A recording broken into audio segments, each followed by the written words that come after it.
আসসালামু আলাইকুম। ১,০০,০০,০০০ টাকা থেকে ১,০০,০০০ টাকা দিবে সবাইকে, কোনো রকমের কোনো সুদ দিতে হবে না, কোনো লাভ দিতে হবে না। জাস্ট ঢাকা শহরে আসলে আপনি ১,০০,০০,০০০ টাকা থেকে ১,০০,০০০ টাকা পেয়ে যাবেন। এরকম কিন্তু একটা নিউজ সারা বাংলাদেশে ইতিমধ্যে ছড়িয়ে পড়ছে, বা যারা লোভে পড়ে এই জায়গায় পা দিচ্ছেন তারা কিন্তু নিজেই নিজের জীবনটাকে ধ্বংস করতেছেন। কারণ আপনাকে ১ টাকাও দিবে না, ঢাকা শহরে নিয়ে আসে একটা আন্দোলন করবে বা দেশের একটা খারাপ পরিস্থিতি সৃষ্টি করবে, এরকম কিন্তু তাদের প্ল্যান।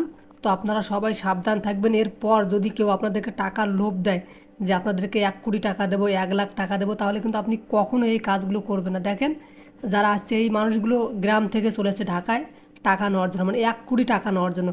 ১,০০,০০,০০০ থেকে ১,০০,০০০ টাকা, আসলে টাকা কি গাছে ফলে?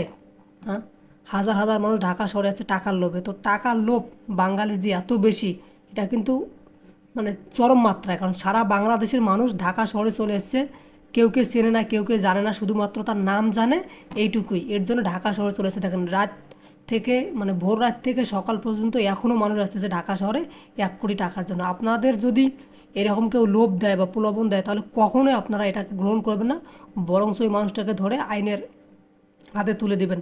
আশা করি আপনারা বুঝতে পারছেন। ধন্যবাদ সবাইকে।